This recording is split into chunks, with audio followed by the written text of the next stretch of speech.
I stood on the graduation stage in borrowed heels and a cheap black gown, my nursing cap slightly crooked, clutching the thin folder that held my degree. The dean's fingers brushed mine as he handed me the diploma. Flash after flash went off. People whistled and applauded. I heard someone shout, "Go, Zara," from the back rows. Then my mother leaned into the microphone. "I've already taken the boys," she said, her voice soft but amplified. "A woman marked by shadow cannot raise light." The crowd laughed. They thought she was being dramatic, maybe sentimental. My mother had that kind of charm, the kind that made cruelty sound like culture, like wisdom, like a joke you don't want to admit you don't understand. I felt my life tilt without a sound. My stomach folded in on itself, but my face didn't change. Years of practice. Years of hiding bruises that were never on my skin. Some moments aren't ruined, I thought numbly. They're rewritten in front of witnesses. I took 2 steps forward and posed beside my mother for the official photo. The camera clicked. Her arm wrapped around my waist in a way that looked affectionate from a distance. Her nails dug into my side like little red hooks. "Smile," she whispered. "This is the last picture anyone will see of you looking like a mother." I smiled. My name is Zara Ellison, and I grew up believing I could break a mirror just by walking into a room. That was my earliest memory of my mother's love. Not warmth, not comfort, not lullabies. Fear, wrapped in folklore, tied with a ribbon of "we're only doing this to protect you." In our house, superstition was the first language. Logic was a foreign tongue only spoken in school and quickly forgotten when I walked back through the front door. It started with little things. "Don't look in the mirror after dark," my mother would say when I was 6, grabbing my chin and forcing me to look down instead of at my own eyes.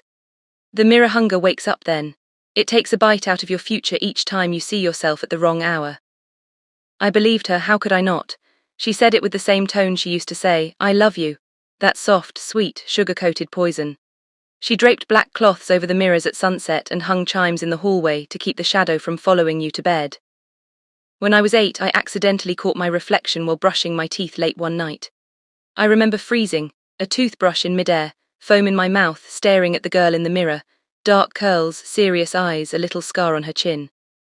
The bathroom light buzzed. My mother burst into the doorway without knocking, eyes wide, not with concern but with opportunity. "You looked," she breathed, like I'd done something unforgivable. "Do you feel it, Zara? The shrinking, that's how it starts." I didn't feel anything, but I learned to be afraid of what I could not feel. Years later, I understood what she was doing. Back then, I just learned to avert my gaze. To blame every disappointment, every failure, every rejection on this so-called spiritual defect I carried.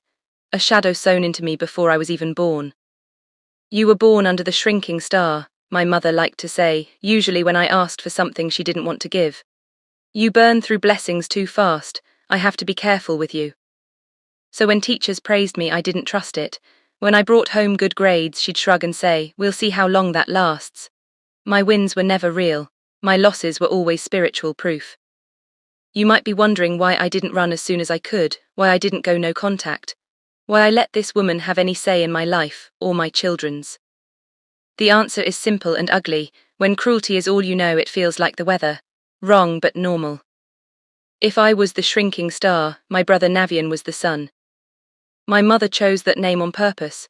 She loved how it sounded like navigation, like he was destined to guide the family, to be the pride, the legacy. She said she named me Zara because it meant seed in a language she never bothered to learn, then laughed and added, "Some seeds never take." Navian could do no wrong. When he slammed doors, he was passionate. When I quietly cried in my room, I was dramatic. When he forgot to do chores, she said boys shouldn't be weighed down with women's work. When I missed one spot on a dish, she'd hold it up to the light like evidence. "Look, Thalia," she would say to her younger sister when she visited, "this is what I mean. The shadow makes her sloppy. No matter how much I teach her, the curse pulls her backward." My Aunt Thalia would glance at me with those soft, guilty eyes and murmur, "She's still young, Evelia. She'll learn." But she never contradicted my mother, not once. I became the family's unpaid staff at 12. Breakfast maker, floor sweeper, emotional sponge, the one who had to answer the phone with a smile no matter how many cruel words were still drying on my skin. I watched as my mother bragged about Navian to everyone, churches, neighbors, co-workers. She printed his report cards and taped them to the fridge. Mine stayed in my backpack until the ink faded. When I got an A in biology, my teacher pulled my mother aside during parent-teacher conferences. "Your daughter is gifted," she said, eyes sparkling. "Have you considered advanced science programs for her, maybe nursing, maybe even med school down the line?" I remember the way my mother's smile froze for half a second. Then she laughed that sweet, practiced laugh. "Oh, Ms. Carter, bless you, that's kind, but Zara, she's fragile. Her energy isn't suited for pressure, we have to be careful with her." Careful, such a neat word to hide a lifetime of sabotage behind. In the car that night, I clutched the brochure the teacher had slipped me. "Do you think I could really do it?" I asked softly. "Get into a program like that?" My mother turned at a red light and gave me a look I still feel lodged inside my ribs. "You," she said, "with your shadow, no, you wouldn't last a semester. Don't ask for what isn't yours, Zara, it just makes life harder." She rolled down the window to flick ash from a cigarette, and the brochure slipped from my hands into the cold wind. My Aunt Thalia was the soft voice in the storm. She brought cookies and compliments, but never protection. She held my hand when my mother's words bruised me, but she never stood between us. She wasn't cruel like my mother. She wasn't golden like Navian. She was something worse. She was kind enough to make me trust her, but never brave enough to help me. She'd say things like, "Your mother loves you in her own way," or "It's just superstition, Zara, she doesn't mean harm." But harm doesn't disappear just because someone names it tradition. Harm is harm, even in a soft tone. I learned early that enablers are dangerous in their own quiet way. They hand you hope with one hand while handing your abuser the knife with the other. They never think they're part of the problem because they're not the ones cutting you. They're just the ones holding you still. Thalia would smooth things over after every argument. She'd tell me to be patient, to understand my mother's fears, to forgive. And every time I forgave, my mother sharpened her next blade. Years later, that gentleness would crack. Years later, she would finally choose a side, but not yet. For now, she just kept handing my mother the knife and telling me it was love. Our home wasn't violent. Not in the way people usually mean. My mother never raised a hand, she didn't have to. She raised her voice. She raised expectations. She raised fears. I washed dishes while Navian played. I ironed clothes while he slept in. I handled bills she said were good practice, though she never taught me how. I wasn't allowed to say I don't understand. She said it sounded like weakness, but weakness wasn't tolerated in a house that worshipped strength. I learned to disappear, emotionally first, then physically. I hid in corners, I muted myself, I tucked away dreams like contraband. Invisibility was survival. At 14, I started keeping a notebook under my mattress. In it, I wrote down every cruel thing she said, every time Navian got away with something I'd be punished for, every moment Thalia stood by and did nothing. I didn't know why I was keeping track. I just knew I needed proof that I wasn't imagining it. That notebook would save my life years later. But back then it was just a way to stay sane. A way to tell myself, "You're not crazy, this is real, you're not making it up." When I turned 18, I didn't run away, I walked away. Quietly, deliberately, with a plan. I'd saved every dollar from babysitting jobs my mother didn't know about. I'd applied to nursing school in secret, using my teacher Ms. Carter's address so my mother wouldn't intercept the acceptance letter. I'd packed my things in garbage bags and left them at a friend's house piece by piece over 3 months. The day I left, my mother was at church. Navian was at basketball practice. Thalia was at work. I walked out the front door with one small suitcase and didn't look back. I didn't leave a note. What would I even say? "Thank you for teaching me that I'm cursed. Sorry for existing." No, I just left. For the first time in my life, I looked into a mirror after dark, on purpose. I stared at my reflection in the bathroom of my new studio apartment and said out loud, "I am not cursed." I said it again, and again, until I almost believed it. That night my phone rang 17 times. My mother, Navian, Thalia, I didn't answer. I turned off my phone and slept for 12 hours straight, dreamless and deep. Nursing school was hard, but it was mine. No one told me I couldn't do it. No one whispered that my shadow would ruin my future. For the first time I was just Zara, not Zara the cursed one. Just me. I worked 2 jobs to pay for rent and books. I studied in the library until they kicked me out at closing. I made friends who didn't know anything about mirrors or superstitions or the mirror hunger. I was normal. I was free. And then I met Marcus. He was a paramedic doing a guest lecture in one of my classes. Tall, steady, with kind eyes and a laugh that felt like sunlight breaking through clouds. He asked me out for coffee after class, and I said yes before I could talk myself out of it. We dated for 2 years. He was patient with me, never pushing when I pulled away, never demanding explanations for the walls I'd built. He just waited. And slowly, brick by brick, I let him in. When I got pregnant with Jalen, I was terrified, not because I didn't want him, but because I didn't know how to be a mother. My only example was my own mother, and I'd spent my entire life trying not to become her. But Marcus held my hand through every ultrasound, every late-night panic, every tear-streaked confession that I was afraid I'd ruin our son the way I'd been ruined. "You won't," he said simply, "because you know what it feels like, and you'll never let him feel it." Jalen was born on a Tuesday morning in April. 7 pounds 3 ounces, dark curls like mine, his father's steady gaze. When they placed him in my arms, I looked at his tiny face and made a promise: you will never be afraid of mirrors. You will never be told you're cursed. You will be loved without conditions. 2 years later, Kyron arrived, just as perfect, just as loved. Marcus and I got married in a small ceremony with a handful of friends. My mother wasn't invited. Navian didn't even know I was married until a year later. Thalia sent a card with $50 inside and a note that said, "I'm sorry." I didn't cash the check. For 3 years I kept my mother at a distance. She didn't know where I lived. She didn't have my number. I'd changed my last name when I married Marcus, so she couldn't find me online. I thought I was safe. I thought my boys were safe. But my mother was patient, and patient predators are the most dangerous kind. She found me through Navian. He'd gotten my number from an old friend and called one day asking to meet, said he missed me, said he understood now, said he wanted to make things right. I was stupid enough to believe him. The first time my mother met Jalen and Kyron, she cried. She held them close and whispered, "My beautiful grandbabies, I've missed so much." She looked at me with wet eyes and said, "I'm sorry, Zara, I didn't know how to love you the right way, I was afraid. But I've changed, please let me be part of their lives, let me make it right." Marcus squeezed my hand, leaving the choice to me. Thalia stood behind my mother, nodding encouragingly. And God help me, I wanted to believe her. I wanted to believe people could change. I wanted my sons to have a grandmother who loved them unconditionally. So I said yes. At first it was fine. She babysat while I worked night shifts. She brought toys and books. She sang them songs and baked them cookies. She was the grandmother I'd always wished I'd had. But then the little comments started. "Don't let them look in the mirror before bed, Zara. It's not safe. You shouldn't let them play so rough. The shadow follows loud children. Are you sure you want them eating that? Sugar weakens their protection." I laughed it off at first. Old habits, I told myself. She's trying, but the comments didn't stop. They grew. And then she started talking to my boys when I wasn't in the room. Jalen started having nightmares.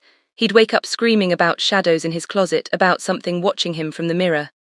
Kyron stopped wanting me to tuck him in at night. He'd ask for grandma instead. "Why?" I asked him one evening, trying to keep my voice light. He looked at me with wide, serious eyes. "Because grandma says you make the shadows follow us." My blood went cold. I confronted my mother the next day. She looked at me with that same innocent expression she'd perfected over the years. "I'm just trying to protect them, Zara. You know how the mirror hunger works. I can't let what happened to you happen to them." "Nothing happened to me," I said, voice shaking. "You made it all up. You used fear to control me, and now you're doing it to my sons." She smiled, that soft, dangerous smile. "Am I?" she asked. "Or are you finally seeing what you've been denying all along?" I told her to leave. I told her she wasn't welcome anymore. I thought that would be the end of it. I was wrong. 2 weeks later, Child Protective Services showed up at my door. The caseworker was polite but firm. She said they'd received multiple calls expressing concern about my children's safety, concerns about spiritual neglect, concerns about ritualistic behavior, concerns about my mental state. I stood in my living room, surrounded by toys and family photos, and felt the walls closing in. "Who called?" I asked. She couldn't tell me, anonymous reports. But I knew. Over the next month, my mother escalated. She called the school, claiming the boys had told her I locked them in dark rooms. She called Marcus's work, saying I was unstable. She showed up at my apartment unannounced, documenting everything with her phone, unwashed dishes, toys on the floor, anything she could twist into evidence of neglect. And through it all, she played the concerned grandmother, sweet, worried, just trying to help. I started documenting everything too.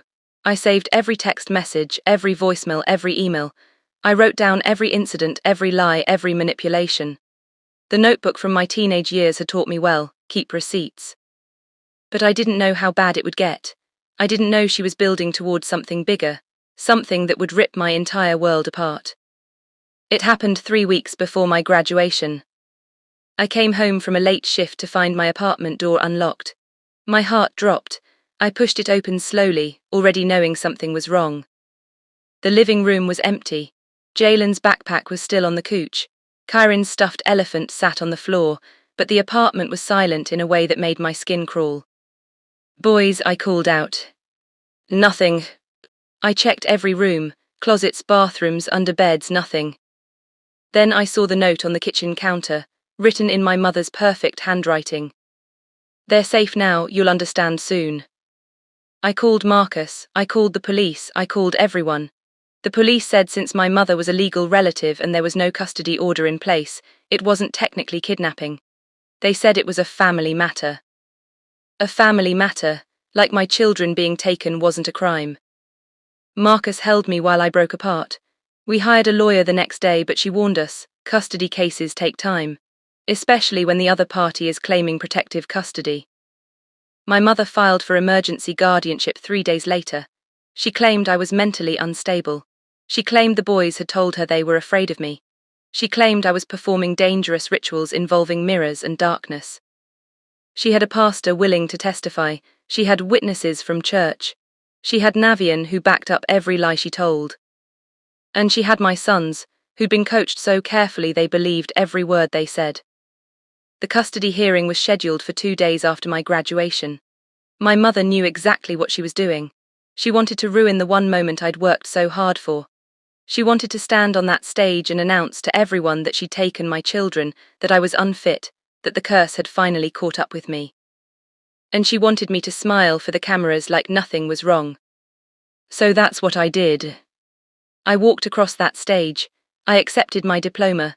I posed for photos with the woman who'd stolen my children and I smiled. Because I knew something she didn't. I knew that quiet women aren't defeated women, they're storms deciding where to land. And I was about to become a hurricane. After the ceremony, I didn't go to the reception. I didn't celebrate. I went straight to my lawyer's office with Marcus and dropped a folder on her desk. "Everything's in there," I said. "Every text, every call, every lie, every manipulation, every piece of evidence that she's been planning this for months." My lawyer, a sharp woman named Rowan Chen, opened the folder and started reading. Her eyebrows rose higher with each page. "This is good," she said. "This is really good." "Good enough to win?" I asked. She looked at me with something like respect. "Good enough to bury her." The custody hearing started badly. My mother arrived dressed like she was going to church, Jalen and Kyrin clutching her hands like she was their savior. She'd done their hair. She'd dressed them in new clothes. She'd coached them perfectly. The judge listened as her lawyer painted me as an unstable woman who neglected her children in favor of work and school, who exposed them to dangerous spiritual practices, who frightened them with stories about shadows and mirrors. Everything she said was a twisted version of her own actions, projected onto me. Then it was our turn. Rowan stood up and methodically dismantled every single lie. She presented text messages where my mother explicitly told the boys to be afraid of me. She presented phone records showing the anonymous CPS calls came from my mother's number. She presented financial records showing my mother had been embezzling from the boys' savings accounts I'd set up for them. But the real bomb came when Rowan called her first witness, Thalia.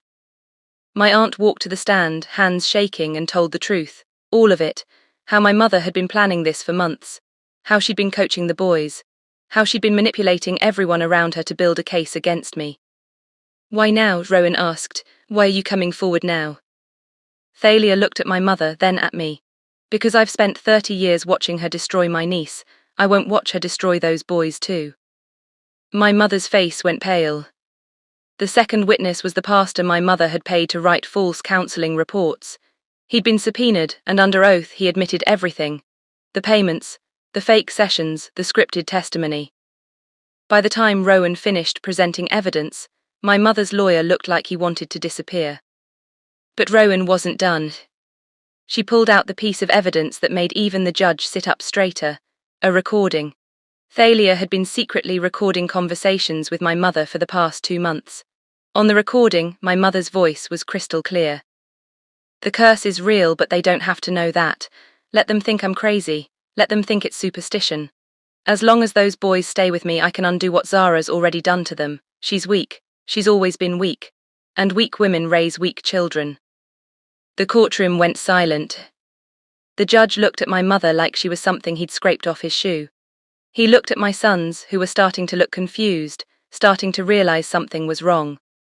Then he looked at me. "Ms. Ellison," he said, "I'm returning full custody of Jalen and Kyron to you, effective immediately.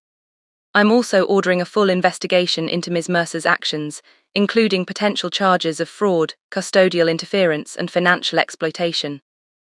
He turned to my mother. "You will have no contact with these children or their mother. If you violate this order, you will be arrested." My mother stood up, face twisted with rage. "You don't understand the shadow." "Sit down," the judge said coldly, "or I'll hold you in contempt." She sat. I took my boys home that day. They were quiet in the car, confused, still processing. That night I sat with them on the couch and told them the truth, in words they could understand. "Grandma was wrong," I said. "There's no curse, there's no shadow, there's just us, and we're going to be okay." Jalen looked at me with his father's steady eyes. "So we can look in mirrors now?" "Anytime you want," I said. Kyron climbed into my lap. "I'm sorry, Mommy." "You have nothing to be sorry for," I told him. "You were little, and she was very good at lying." It took time for them to unlearn what she taught them. Therapy helped, patience helped, love helped. Slowly the fear faded from their eyes. 6 months later, my mother was charged with fraud and custodial interference. She pleaded guilty to avoid trial. She was sentenced to probation and ordered to pay restitution for the money she'd stolen from the boys' accounts. Navian stopped speaking to her after the trial. He called me to apologize, but I wasn't ready to hear it. Maybe someday, not yet. Thalia and I rebuilt our relationship slowly. She proved through her actions that she meant what she'd said in court. She'd finally chosen a side, and it was the right one. 5 years have passed since that day in court.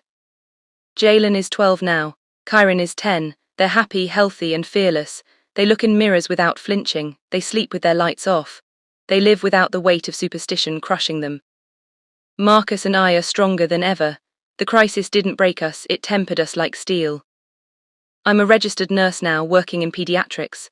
I see scared kids every day, kids whose parents project their own fears onto them. And every time I think of my own childhood, every time I make sure those kids know they're not broken, they're not cursed, they're just kids who deserve better. Last month I got a letter from my mother. It was forwarded through Thalia because my mother doesn't have my address. In it, she apologized. She explained that she'd been raised with the same superstitions, that her own mother had terrorized her with the mirror hunger, that she'd been trying to protect me.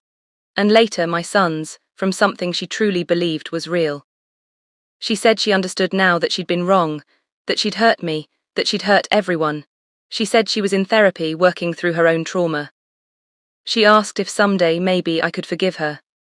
I read the letter twice, then I put it in a drawer and haven't opened it since. Because here's what I've learned. Understanding someone's pain doesn't mean you have to let them back into your life. Forgiveness doesn't mean reconciliation. And protecting yourself isn't the same as holding a grudge. My mother was a victim of the same cycle she perpetuated, but that doesn't erase what she did to me. It doesn't erase the years she stole from me and my sons. Maybe someday I'll be ready to respond to that letter. Maybe someday I'll be able to sit across from her and say, "I understand and I forgive you." But not today, and maybe not ever, and that's okay.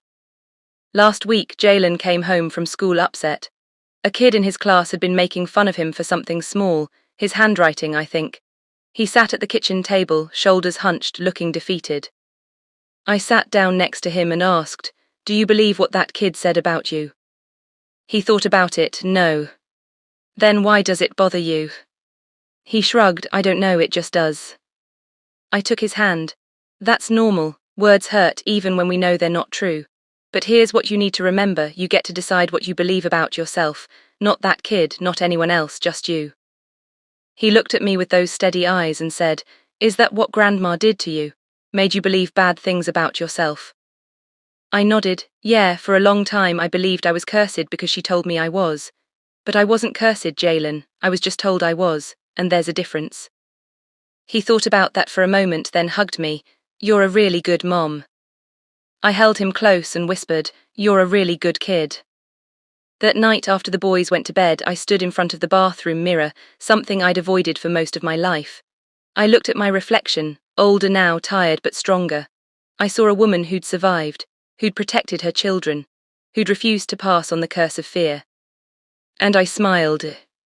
Here's what I want you to know, if you're reading this and seeing pieces of your own story in mine.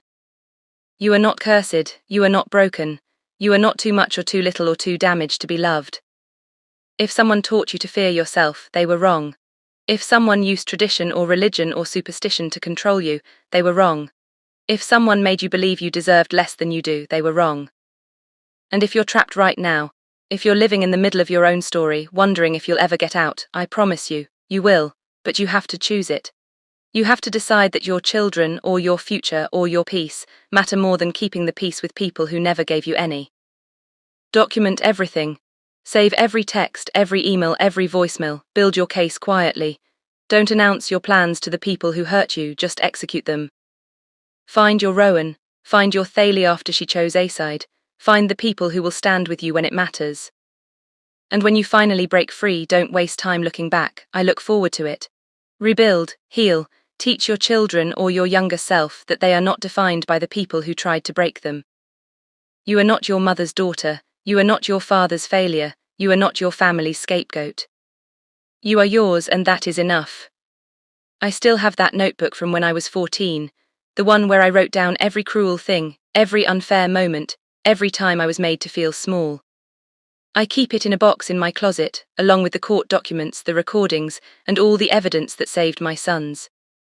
Sometimes I take it out and read through it, not to relive the pain but to remind myself how far I've come. That scared, quiet girl who wrote those words is still part of me, but she's not all of me anymore. She's the foundation I built myself on. She's proof that I survived.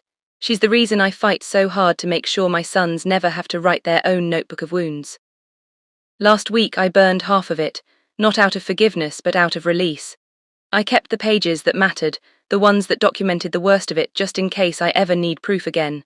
But the rest, the daily small cruelties, the casual dismissals, the 1,000 tiny cuts, I let them go. I stood in my backyard with a metal bowl and watched the pages curl and blacken, smoke rising into the clear sky. And when the last member died, I went inside, washed my hands and made dinner for my family. It felt like closing a door I'd been holding open for too long. This morning, Kyron asked me, "Mom, do you think Grandma Evelia still thinks about us?" We were making pancakes. The kitchen was warm and smelled like butter and vanilla. I flipped a pancake and thought carefully about my answer. "Probably," I said honestly, "but that doesn't mean we need to think about her." He nodded, satisfied with that, and went back to setting the table. That's the thing about breaking generational cycles. You have to teach the next generation that some relationships aren't worth maintaining. That walking away isn't the same as giving up. That protecting your peace is more important than honoring people who never honored you. My sons will grow up knowing they have the right to set boundaries. They'll grow up knowing that family isn't defined by blood, but by respect and love and safety. They'll grow up free. And that's the best revenge I could ever ask for. If I could go back and tell my 18-year-old self anything, the girl walking out the door with a garbage bag full of clothes and a heart full of fear, I'd tell her this. It's going to be harder than you think. You're going to doubt yourself 1,000 times. You're going to wonder if you're being dramatic, if you're remembering it wrong, if maybe you really were the problem all along. You weren't. You're going to meet someone who makes you feel safe, and you're going to be terrified to trust him. Trust him anyway. You're going to have children, and you're going to be terrified you'll turn into her. You won't. She's going to come back, she's going to try to take everything from you, and for a moment she'll succeed. But you'll get it back, all of it, you'll win. And 20 years from now, you'll stand in your kitchen making pancakes for your sons and you'll realize, you're happy, you're whole, you're free. That girl who feared her own reflection, she learned to see herself clearly. She learned that shadows don't steal your light, they just show you where the light is coming from. Keep walking, keep fighting, keep believing that you deserve better. Because you do. And you'll prove it. Today is Sunday, the boys are in the backyard playing, Marcus is grilling, Thalia's coming over for dinner later. The house smells like fresh bread and hope. I'm standing in front of the hallway mirror, the one I used to cover with a black cloth every night, the one I was taught to fear. And I'm smiling at the woman looking back at me. She has lines around her eyes from laughing. She has grey hair starting to come in. She has scars I can't see but know are there. She's a mother, a nurse, a survivor, a woman who took back what was stolen and refused to let fear win. She's me. And she's not cursed, she never was. The real curse was believing I was. The real prison was the one built in my mind by someone who should have loved me better. But I'm free now, and my sons are free, and the cycle stops here. So if you're reading this and you're still trapped in your own story, still covering mirrors, still walking on eggshells, still believing you're the problem, please hear me. You're not cursed, you're not broken, you're not too damaged to be loved. You're just waiting for permission to save yourself. This is it, this is your permission. Shadows don't steal your light, they shape it. The only shadow is the one someone else convinced you to carry. You are not your mother's fears, you are not your family's scapegoat, you are not the story they wrote about you. You are the person who survived them, and survival is its own kind of magic.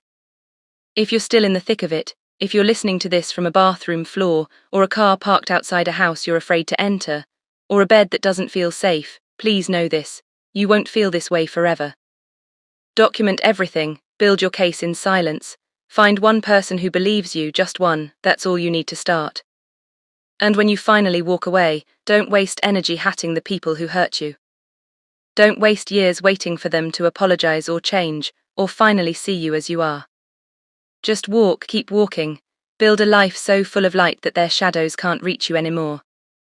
Say after me, my reflection is not my enemy, I am free, because freedom, I've learned, is the best kind of love you can give yourself. If you really enjoy and learn something from my story, comment, like, share and subscribe.